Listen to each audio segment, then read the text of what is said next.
చాలామంది నాకు దుఃఖం ఎందుకు వచ్చింది, నాకు కష్టాలు ఎందుకు వచ్చాయి, బాధలు ఎందుకు వచ్చాయని బాధపడతారు అందరూ.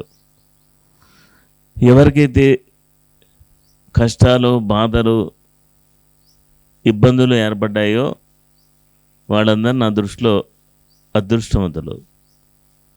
వాళ్ళ మీద ఆ భగవంతుడి చూపు ఉంటుంది కాబట్టే వాళ్ళకి ఆ బాధలు, కష్టాలు వస్తాయి. మనం కూడా ఆ బాధలు, కష్టాలు ఉన్నప్పుడే భగవంతుడిని స్మరిస్తాం, అంటే దైవానికి దగ్గర అవుతాం. కనుక కష్టాలు వచ్చినప్పుడు, బాధలు వచ్చినప్పుడు తప్పించుకోకండి. అవి ఎంతకాలం ఉంటే అంతకాలం భగవంతుడు మీతోటి ఉంటాడు. సుఖపడేవాడికి భగవంతుడు అక్కర్లేదు, స్ఫురణ కూడా రాడు. అన్నీ అనుకున్నట్టు జరుగుతుంటే ఇంకా దేవుడితో ప్రమేయం ఏముంది? లేనప్పుడే కదా. మనకేంటంటే ఎక్కడ పడితే అక్కడ ఫస్ట్ మనకు ఉండేటువంటి ఆలయాలు శివుడివి, ఎక్కువ శివాలయాలు ఉంటాయి. ఆ శివలింగాన్ని ఎలా చూడాలి? ఆ శివలింగం మీద పూజ చేసినవి లేకపోతే ఇచ్చినవి ఇంటికి తీసుకెళ్ళకూడదు, అన్నీ అపప్రదలు. ఆ శివలింగం ప్రతిష్ట ఎలా జరిగింది అంటే ఎవరో ఒక గొప్ప పీఠాధిపతులను, ఋషుల్లో పిలుస్తారు. వాళ్ళు అక్కడ ప్రతిష్ట చేసేటప్పుడు వాళ్ళ యొక్క ప్రాణశక్తి, ప్రాణం అనేటువంటి ఆ ప్రాణవాయువుని, ప్రాణశక్తిని అందులో ప్రవేశపెడతారు. ఆ ప్రవేశపెట్టిన తర్వాతే ఆ దేవత కానీ, దేవి కానీ ఆ చూపు ఓపెన్ చేస్తారు. ఆ చూపు ప్రజల మీద, మన భక్తుల మీద పడితే వాళ్ళకి ఆ భగవంతుడి చరణాలు లభిస్తాయి అనేటువంటిది ఆగమశాస్త్రం చెప్తుంది. అందుకే ఏ విగ్రహానికైనా ముందు కళ్ళు మూసేస్తారు, చూపు ఇవ్వరు. ఆ యోగి వచ్చి ఆ ప్రాణశక్తి అందులో ప్రవేశపెట్టి ప్రతిష్ట చేసిన తర్వాత దాని మీద ఏ ఎలిమెంటర్స్, దుష్ట శక్తులు ప్రవేశించకుండా గోపురం మీద కుంభాభిషేకం చేస్తారు. ఆ కుంభాభిషేకం కూడా దానికి మహాక్రతువు. అది ఆ మంత్రశక్తితో ఎప్పుడైతే కుంభాభిషేకం జరుగుతుందో ఎలాంటి ఎలిమెంటర్స్ లోపలికి రావు. సో ఎవరికైనా రోడ్డు మీద వెళ్ళినప్పుడు దిష్టి తీసేస్తారు, వాళ్ళు తొక్కుతూ ఉంటారు. మనం వీక్గా ఉంటే మన మీద ఏదైనా సరే ప్రసరించవచ్చు. ఇవన్నీ ఆ దుష్టశక్తులన్నీ మన ఆరా చుట్టూ పట్టుకుని మనల్ని ఏడిపిస్తూ ఉంటాయి. ఆలయంలోకి ప్రవేశించారనుకోండి, వాటికి ఆలయంలో ప్రవేశం లేదు కాబట్టి మీ ఆరాని అవి విడిచి వెళ్ళిపోతాయి. అందుకోసం దేవాలయానికి వెళ్తారు. ఆ దేవాలయానికి వెళ్ళినప్పుడు శివుణ్ణి చూడాలనుకోండి, ముందు ఎడమ చేత్తో నంది కొమ్ముల మీద చేయిబెట్టి, కుడి చేత్తో ఆ ఉష్ణాల దగ్గర చేయిబెట్టి, ఈ కొమ్ముల మీద చేయిబెట్టిన మధ్యలోంచి శివలింగాన్ని దర్శనం చేసుకోవాలి. ఎందుకు? నందీశ్వరుడి కొమ్ములు వచ్చాయి, నాకు కూడా మొలిచిన కొమ్ములు పోవాలి, మళ్ళీ కొమ్ములు మొలవకూడదు అని శివుడిని అడగాలి. అందుకోసం నందీశ్వరుడి నుంచి శివుడిని చూస్తారు. ఇక్కడ కుడి చెయ్య, ఎడం చెయ్య అనేది కాదు. కుడి చెయ్యి ఎందుకు పెడతారంటే 90% డెత్ ఎలా ఉంటుందంటే అనారోగ్యానికి గురైన తర్వాత లాస్ట్ దశల్లో కిడ్నీ ఫెయిల్ అయిపోయి చనిపోతారు. అతడు కిడ్నీ ఫెయిల్ అయిపోయి ఫోర్స్ అంతా హార్ట్ మీద పడుతుంది, కార్డియాక్ బర్న్ అవ్వడం, స్ట్రోక్ రావడంతో పోతారు. అక్కడ నందీశ్వరుడి దగ్గర కుడి చెయ్యి ఎందుకు అక్కడ పెడతారు అంటే, ఒకసారి ఆవు కానీ ఎద్దు కానీ పేడ వేయడం చూడండి. పేడ వేసిన తర్వాత ఆ మలద్వారాన్ని 4 సార్లు లోపలికి మడుస్తుంది. దాన్ని ఏమన్నారంటే అశ్విని ముద్ర అన్నారు. అశ్విని దేవతలు ఇచ్చింది. ఎవరైనా రోజు 100 సార్లు కుర్చీలో కూర్చునో, ఇప్పుడు కూడానో, ఎప్పుడంటే అప్పుడు 100-200 సార్లు అశ్విని ముద్రని అప్లై చేశారనుకోండి, జీవితంలో వాడికి కిడ్నీ సమస్యలు రావు. అందుకోసం నువ్వు ఎంత బలవంతంగా ఉన్నావో నేను అంత బలవంతంగా ఉండాలని ఆ నందీశ్వరుడిది చెయ్యి స్పృశించడంలో దాని అర్థం అది. అశ్విని ముద్ర అంటే మన మలద్వారం లోపలికి టపా టపా ముడుచుకుంటూ ఉండాలి. దానివల్ల కిడ్నీస్ మీద ఒత్తిడి పడదు, అది చాలా ఫ్రీ అయిపోతాయి. రెండోది, చాలామంది అంటూ ఉంటారు, నేను దేవుణ్ణి చూడడానికి వెళ్తున్నాను. ఆ మాటే సరికాదు. దేవుడిని నువ్వు చూడడం ఏంటి? ఆ దేవుడి చూపు నీ మీద పడాలి. ఆయన చూపు మన మీద వర్షించాలని మనం గుడికి వెళ్తాం, అంతేగాని దేవుడిని చూడడానికి మనం వెళ్ళకూడదు. అదొకటి మార్చేయండి. మేము గుడికి ఎందుకు వెళ్దామంటే దేవుడిని చూడడానికి. దేవుడు నువ్వు చూడడం ఏంటి? దేవుడు కానీ గురువు కానీ మనం చూడం, ఆయన చూపు మన మీద పడాలి. లో చూపు. ఆలయానికి వెళ్ళిన తర్వాత కళ్ళు మూసుకుని ఎందుకు చూస్తాం? ముందు విగ్రహం చూసిన తర్వాత కళ్ళు ఎందుకు మూసేస్తాం? రూపం, ఆ దేవత యొక్క రూపం కళ్ళు మూసుకున్న తర్వాత మన మనసులో ముద్రించుకుంటాం. ఆ రూపాన్ని మన మనసులో ముద్రించుకుంటాం. తిరిగి మన ఇంటికి వెళ్ళిన తర్వాత రోజు రాము కదా, మన మనసులో ఉండేటువంటి ఆ ప్రతిరూపాన్ని రోజు దర్శించుకుంటూనే ఉండాలి. అదే ప్రతినిత్యం దేవాలయ సందర్శన అంటే రోజు గుడికి వెళ్ళమని కాదు.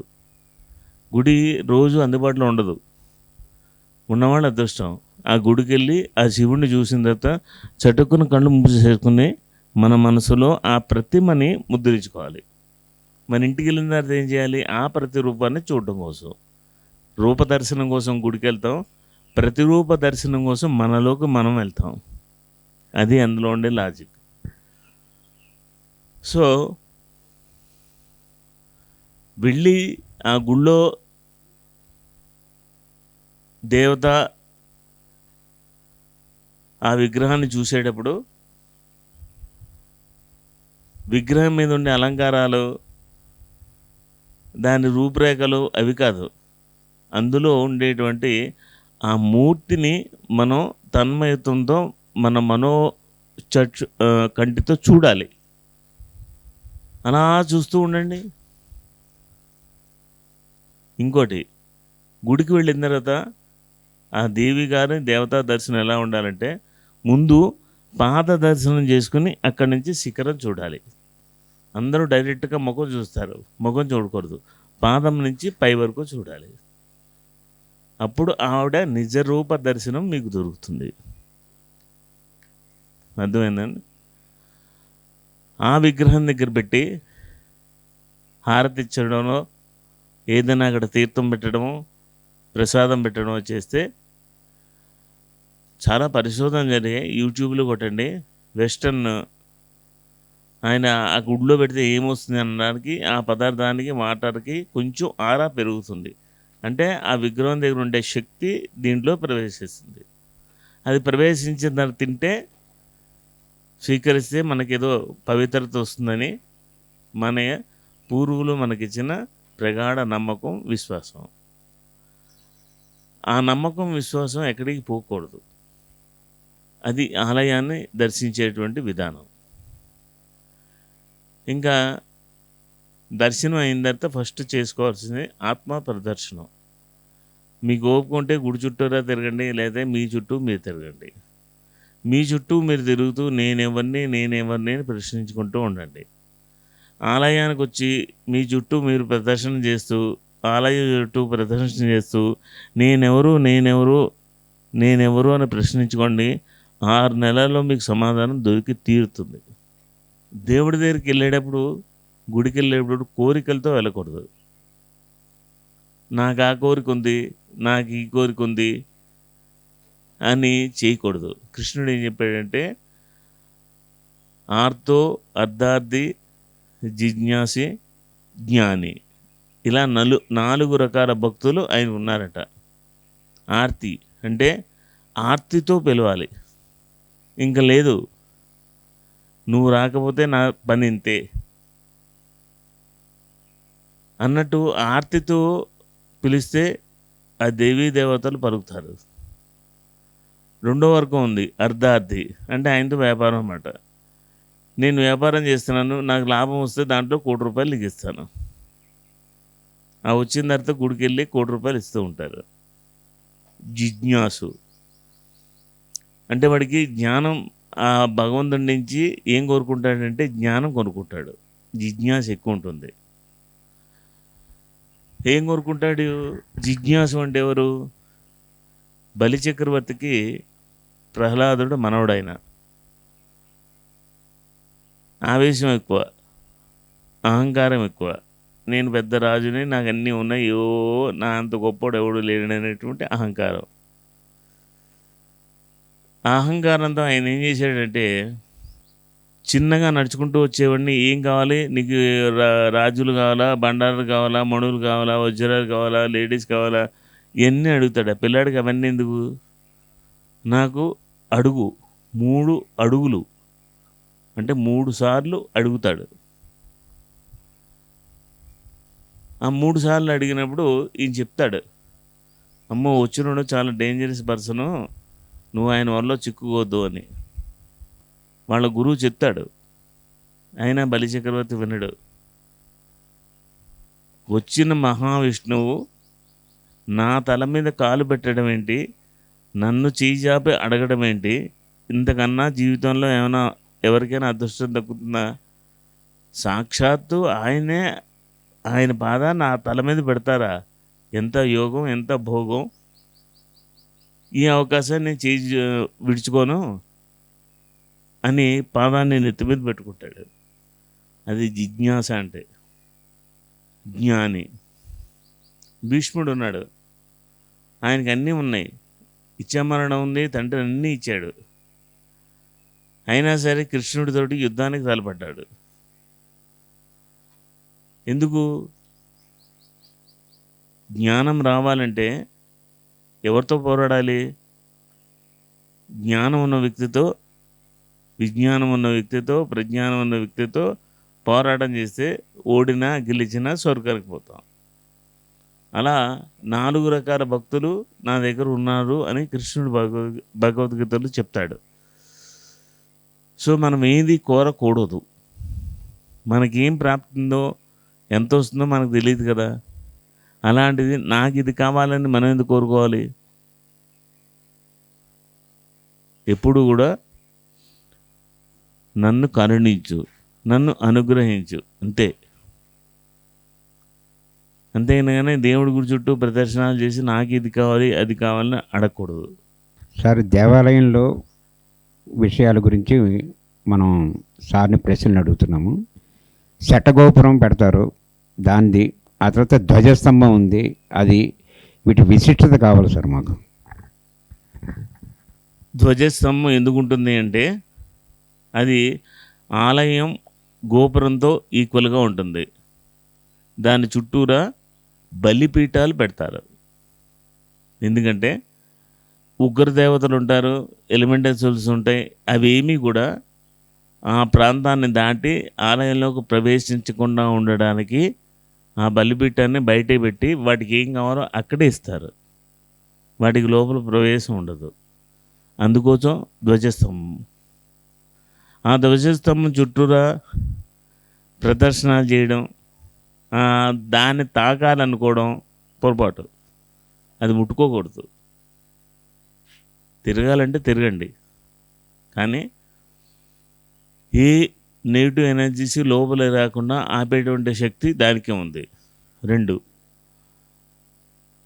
ప్రతి ఒక్కడికి కిరీటం ధరించాలని ఉంటుంది, రాజు కావాలని ఉంటుంది. శటకోపం అంటే ఏంటంటే, అది ఒక రకంగా చెప్పాలంటే కోన్ పిరమిడ్ అంటారు దాన్ని. కోన్ అంటే రౌండ్గా ఉంటుంది, దాంట్లో కొలతలు ఉండవు కాబట్టి వాస్తు ఉండదు. ఆ వాస్తు లేని ఆ శటకోపం మన ఎత్తి మీద పెడితే మనలో ఉండే తలంపులన్నీ మటుమాయం అయిపోవాలని ఆయన దగ్గర ఉండే శటకోపాన్ని మన నెత్తి మీద పెడతారు. నెత్తి మీద పెట్టి ఏం చేస్తారు? ఆ పూజారి ఏం చదువుతాడు చెప్పండి? శతమానం భవతి అంటాడు, తెలీదా? సో ఆ పూజారి అనే ఏంటంటే ఆ దేవుడి యొక్క ప్రతినిధి. అంతరాలయం ఉంటుంది. అంతరాలయంలోకి చాలామంది వెళ్ళకూడదు, వెళ్ళరు కూడా. కానీ కొన్ని నియమాలన్నీ మారిపోతున్నాయి. కొన్ని దేవాలయాల్లో వెళ్ళిపోతారు, ఆ విగ్రహాన్ని ముట్టుకోకూడదు. దేవతా విగ్రహాలు ప్రతిష్ట అయిన తర్వాత అవి కానీ స్వామీజీలు కానీ ఎక్కువ తాకకూడదు. ఎందుకంటే వాళ్ళు సన్యాస దీక్ష తీసుకునేటప్పుడు, ఆలయంలో ప్రతిష్ట చేసేటప్పుడు వాళ్ళు అటు 7 తరాలు ఇటు 7 తరాలు పిండ ప్రదానం చేసి వీళ్ళ పేరు కూడా మార్చేసుకుని వీళ్ళ పిండం వీళ్ళకే పెట్టుకుని ఆ దేవుడికి సరెండర్ అవుతారు. కాబట్టి ఆ గురువు వేరే నామం ఇస్తాడు. ఆయన బతుకున్నంత వరకు ఆ పేరుతోటే, ఆయన ఇచ్చిన వస్త్రాలతోటే ఉంటాడు. ఒక రకంగా ఆయన అగ్నికి ఆహుతి ఇచ్చేసినట్టు, అగ్నిదేవుడికి ఆహుతి ఇచ్చేసినట్టు లెక్క. అలాంటి స్వామీజీని వాళ్ళ అనుమతి లేకుండా ముట్టుకున్నాం అనుకోండి, మనకు చాలా ఇబ్బంది.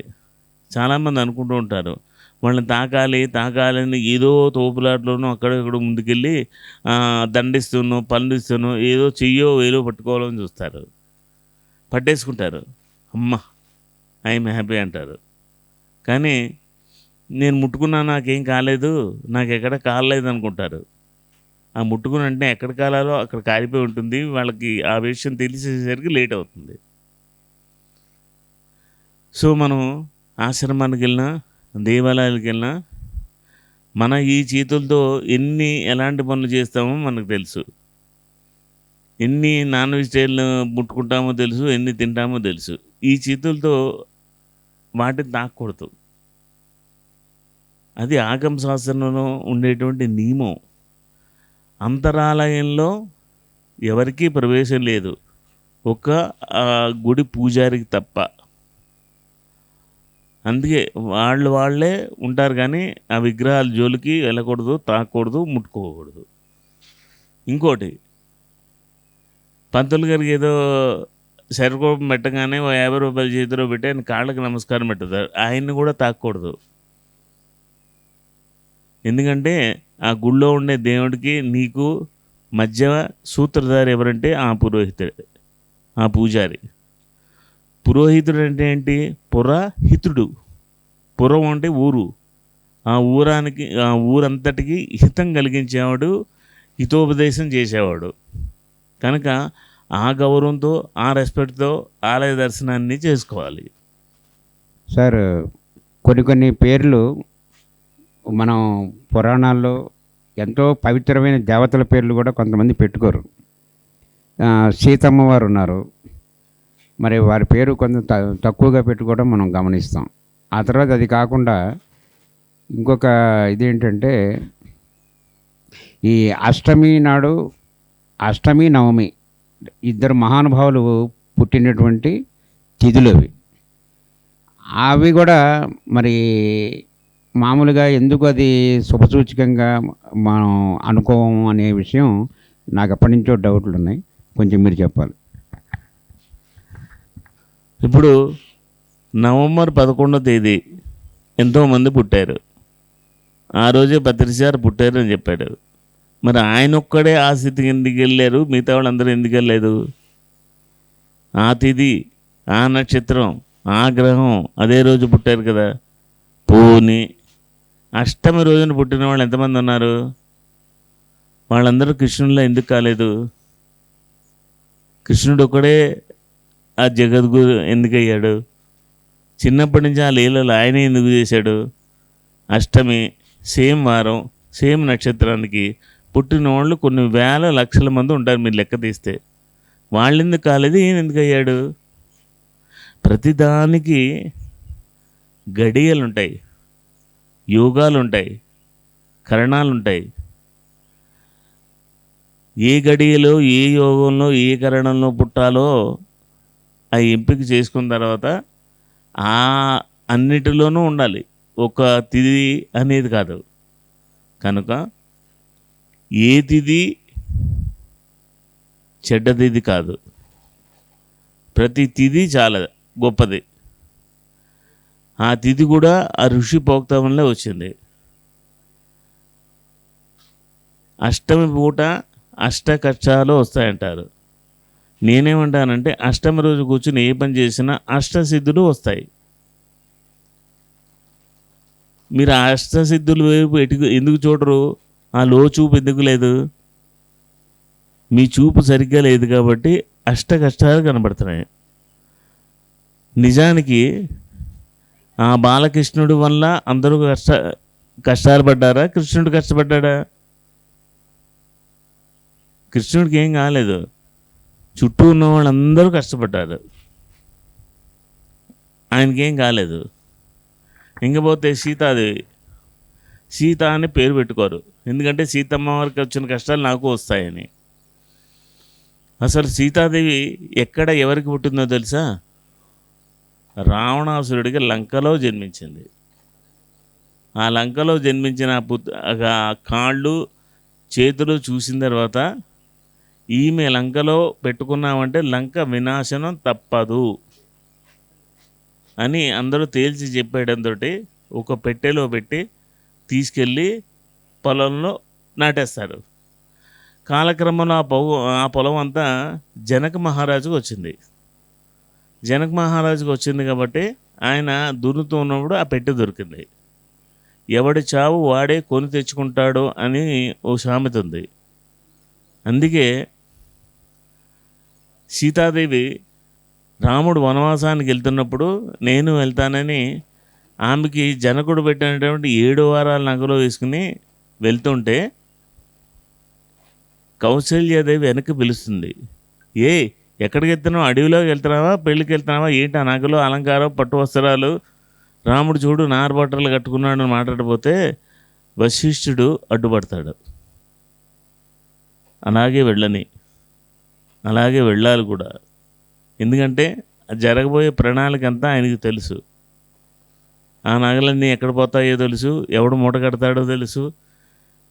వాడి చావు వాడు కొని తెచ్చుకోవడానికే సీతాదేవిని మళ్ళీ రావణాసురుడు ఎత్తుకెళ్ళి అదే లంకలో పెట్టుకున్నాడు. ఎవరి వల్ల లంకకి వినాశనం అని ముందు చెప్పారో వాడు అదే సీతను తెచ్చిపెట్టుకున్నాడు. ఇంకొక విషయం ఏంటంటే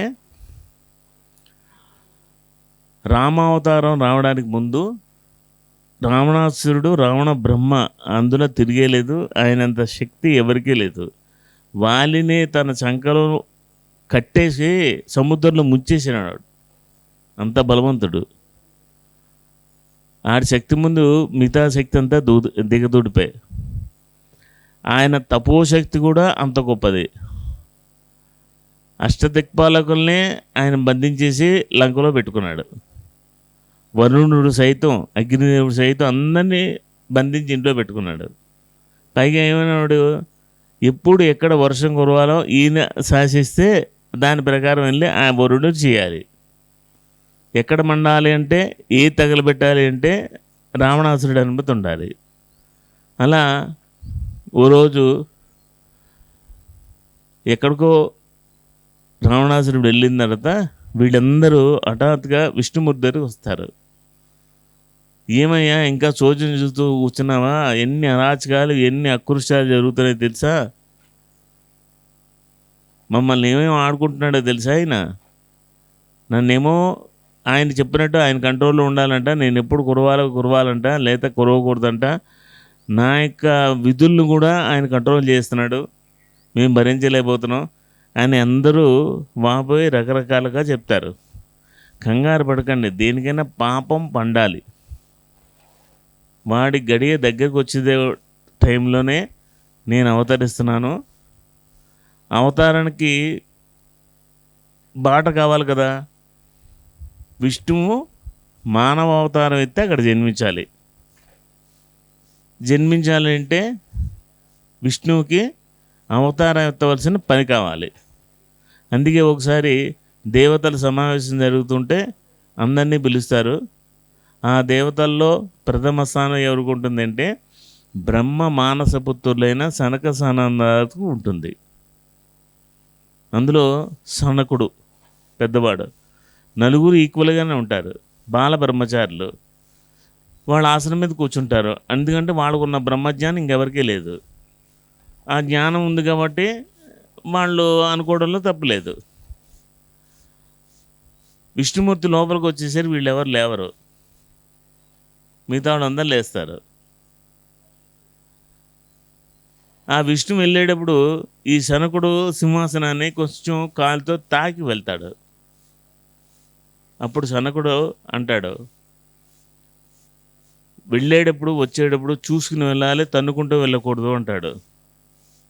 అప్పుడు విష్ణుమూర్తి అంటాడు, వచ్చినవాడు ఎవడో తెలుసుకుని పెద్దలకి వినయ విధేయతలు ఉండాలి, లేచి నించోవడం సాంప్రదాయం తెలీదా, నువ్వు నాకు రీతులు చెప్పొచ్చేవా అంటాడు.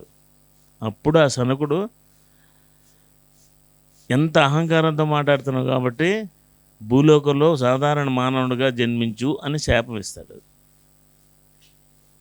ఆ విష్ణువు కూడా ఆయనకి శాపం ఇస్తాడు. ఆ శనకుడే కుమారస్వామిగా పుడతాడు. ఈ విష్ణుమూర్తి రామావతారంతో అయోధ్యలో పుడతాడు.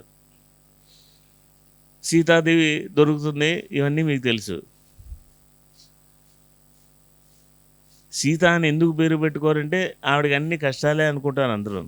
సీతాదేవి యొక్క గొప్పతనం ఎవరికి తెలీదు. ఇప్పుడు ఈ రహస్యం తెలిసిందంటే మీ అందరికీ, అందరూ సీతాదేవి పేరు పెట్టుకుంటారు. ఎప్పుడైతే రావణ సంహారం అయిపోయిందో సీతాదేవిని తీసుకొస్తూ ఉన్నప్పుడు రాముడు సడన్గా అగ్నిదేవుని పిలిచి అగ్నిని సృష్టించి సీతని అగ్నిలోకి వెళ్ళమంటాడు. ఎందుకు? మీ అందరికీ ఉండేటువంటి చేదస్తం ఒకటే, సీతాదేవి పవిత్రత ఆ లంకలో ఉంది కాబట్టి ఏదో అపవిత్రం అయిపోయింది కాబట్టి రాముడు ఇలా చేసాడు అని. రాముడు మన మానవ మేధస్కి అందని వ్యక్తి. రాముడు సీతను అగ్ని ప్రవేశం ఎందుకు చేయమన్నాడు అంటే అగ్నిదేవుడు లంకలో ఉండి చేయకూడని పనులన్నీ చేసి కళంకం తెచ్చుకున్నాడు. సీత ఆ అగ్నిలోకి ప్రవేశించడం వల్ల అగ్ని పునీతమైంది కానీ సీతాదేవి పునీతం కాలేదు. ఆ అగ్నిదేవుణ్ణి పునీతం చేయడం కోసం సీత వెళ్ళి అగ్నిని తాకి పునీతుని చెయ్యి అంటాడు. మరి ఇన్నాళ్ళు లంకలో ఆ గృహంలో బందీ అయిపోయి చేయకూడని పనులు చేశాడు కాబట్టి అగ్ని పునీతం కావాలి. అక్కడ ఆ మాట పుట్టింది. కనుక సీతాదేవి ఎందుకు వెళ్ళింది అంటే అగ్నిని పునీతం చేయడానికి వెళ్ళింది తప్ప తాను పునీతం అవ్వడానికి రాముడు పంపాడని అపప్రద ఆయన మీద ఇకండి. సీతాదేవి ఎంత పవర్ఫుల్, అగ్నిదేవుణ్ణే పునీతం చేసేంత గొప్ప సాధ్వీమణి. ఆవిడ పేరు పెట్టుకోవడానికి ఎందుకంత వెనకడతారు? సార్, రామాయణంలో అశోకవనం అనే పేరు పెట్టారు. అసలు ఆ పేరు అట్లా ఎందుకు పెట్టారు? ఆ తర్వాత రెండోది ఏంటంటే, సామాన్యంగా మనం చూసినంత వరకు రాముడు కానీ కృష్ణుడు కానీ, రాముడి కంటే కృష్ణుడు ఎక్కువ బాధలు పడ్డాడు. ప్రతి చిన్నప్పుడు పాలు తాగేటువంటిది కూడా వాళ్ళు ఆయన్ని హత్య చేయడానికే వచ్చింది, ఆ పూతన అనేటువంటి రాక్షసి. సో అంత చిన్నప్పటి నుంచి అన్ని గండాలు తప్పించుకుంటూ మరి కృష్ణుడు వచ్చాడు. అలాగే రాముడు కూడా ఎన్నో కష్టాలు పడ్డాడు. కానీ మానవ సమాజంలో మానవులందరికీ కష్టం అనేది ఉండకూడదు అనేటువంటిది వచ్చింది. దీనికి దానికి కొంచెం మేము అర్థం చేసుకున్నట్టుగా చెప్పండి. దేనికైనా కానీ ధర్మ సూక్ష్మాన్ని తెలుసుకోవాలి. పూతన ఎవరు? ఆమె గతజన్మ ఎవరు? రామాయణ కాలంలో పూలు అమ్ముకునేటువంటి ఒక మహిళ పూతన. ప్రతిరోజు రాముడికి అలంకారం కోసం మల్లెపూల దండం తీసుకెళ్ళి ఇస్తూ ఉండేది. ఏదో మనిషి అనేవాడు తప్పు చేయకుండా ఉన్నాడు కదా, ఆ తప్పు వల్ల శాపగ్రస్తులై రాక్షసిగా మారిపోయింది. రాక్షసిగా మారిపోయి శ్రీకృష్ణుడికి తన పాలు ఇవ్వడానికి వచ్చినప్పుడు ఆనందంగా రాముడు వరం ఇచ్చేవాడు, మళ్ళీ నీకు తర్వాత జన్మలో నీ పాలు తాగుతాను అని. అందుకే ఆమె స్థనం నోట్లో పెట్టుకొని కొన్ని పాలు ఏమాత్రం లోపలికి వెళ్ళాయో ఆమె పునీతురాలు అయిపోయింది, శాపం నుంచి విముక్తురాలు అయిపోయింది. అందుకే ఆవిడ చనిపోయింది. చనిపోయిన తర్వాత ఆమెను దహనం చేస్తే సుగంధ పరిమళాలు వచ్చాయి ఆ శవం నుంచి, కుళ్ళుకంపు రాలేదు. అన్ని సుగంధ పరిమళాలు పైకి వచ్చాయి. వీటి వెనకాల ఉండేటువంటి అంతరార్థాన్ని తెలుసుకోవాలి. ఒక్కొక్కటి లోతులుగా వెళ్ళాలి. మీరు పైపైన చూస్తే కొంతమంది రాసేటువంటివి ఏంటంటే జనరంజకంగా ఉండడానికి, భక్తి ప్రధానంగా ఉండడానికి, దాసుడు కావడానికి రకరకాల రాతలు ఎవరిష్టమైతే వాళ్ళు రాయచ్చు. అందరికీ హక్కు ఉంది. సో దేన్ని ప్రధానంగా తీసుకుని రాయాలి అనేటువంటి దాని మీద ఆ గ్రంథం ఉంటుంది. ఒకటి, రామాయణాన్ని రాసిన వాళ్ళు ఎంతోమంది ఉన్నారు. జ్ఞానపరంగా రాసిన వాళ్ళు ఉన్నారు, భక్తిపరంగా రాసిన వాళ్ళు ఉన్నారు, కర్మపరంగా రాసిన వాళ్ళు ఉన్నారు. ఇవన్నీ కాదు, మూల రామాయణం ఎవరైతే వాల్మీకి రాశాడో ఆ మూల రామాయణాన్ని పట్టుకోండి. అన్నీ అందులో మీకు దొరుకుతాయి. ఆ రామాయణాన్ని పట్టుకుంటే రాముడు వాలిని చంపేట. ఎక్కడి నుంచి చెప్పాడు? చెట్టు చాటు నుంచి బాణం వేశాడు. అంటే వాళ్ళు యుద్ధం చేస్తుంటే వెనక నుంచి వేశాడు. బాణం ఎక్కడ గుచ్చుకోవాలి? వెన్నులో గుచ్చుకోవాలి. కానీ వాలికి ఎక్కడ గుచ్చుకుంది? గుండెల మీద గుచ్చుకుంది. అంటే ఆయన చెట్టు చాటు నుంచి బాణం వెయ్యలేదు అనడానికి ఒక ఆధారం దొరికిందా? 2. రాముడి కన్నా రామనామము దానికన్నా శక్తివంతమైంది రామబాణం ఒకటి ఉంది కదా. అసలు రామబాణం అంటే ఏంటిది? ఎప్పుడైనా ఆలోచించారా? రామబాణం అంటే కాంతి వేగం కన్నా వేగంగా ప్రయాణిస్తుంది. వాలి సుగ్రీవుడు యుద్ధాన్ని చేసుకోవడం కరెక్ట్. మళ్ళీ కాసేపాకి ఇద్దరిలో గుర్తుపట్టలేకపోయాను, ఇంక రాముడు దేవుడు ఎందుకు అవుతాడు? ఇవన్నీ సినిమా కథలు. దండేసుకురా, ఇప్పుడు నేను చూసి గుర్తుపడతాను, ఇవన్నీ అపప్రతలు. అసలు రాముడు చెట్టు చాటు నుంచి బాణం వేసి కొట్టలేదు. మొట్టమొదటిది. రాముడి ఔన్నత్యాన్ని మనం చిన్నప్పటి నుంచి తోలనాడుకుంటూ వచ్చాము. అందుకే మన ఏరియాలో రామ మందిరాలు ఎక్కువ లేవు, రామాలయాలు చాలా తక్కువ ఉంటాయి మీకు. ఎందుకంటే రాముడిని ఆరాధించిన వాళ్ళు, రాముడితో మమేకమైన వాళ్ళు చాలా తక్కువ. రాముడిని కించపరుస్తూ చూసాము, దేవుడిగా చూడలేదు. అందుకే మన ప్రాంతంలో రామాలయాలు ఉండవు. ఉత్తరాదికి వెళ్ళండి, కృష్ణాలయాలన్నీ ఉంటాయి కానీ రామాలయం ఉండదు, తక్కువ. అసలు శేషులైన రాముడు ఏంటంటే ఆ ఆర్యవర్త మొత్తం మీద ఆ యుగంలో పరస్త్రీని చేపట్టడం అనేది అక్కడే జరిగింది. అందుకే వనవాసానికి వెళ్ళేటప్పుడు కౌశల్యాదేవి రాముడిని అడుగుతుంది, నా పరిస్థితి ఏంట్రా ఇప్పుడు? మీ నాన్నగారు ఎప్పుడు కూడా నా దగ్గర ఉండలేదు, 14 సంవత్సరాల నుంచి కైకి దగ్గరే ఉంటున్నాడు, అప్పుడప్పుడు కూడా ఒకసారి వచ్చేవాడు కాదు. నేను పెద్ద భార్యను కాబట్టి యజ్ఞాలు యాగాలు ఉన్నప్పుడు నామకే వాసే పవర్ ఉంది కాబట్టి పీట మీద కూర్చునేవాడిని, కానీ కార్యక్రమం అంతా కూడా ఆ చిన్న భార్య చేసేది.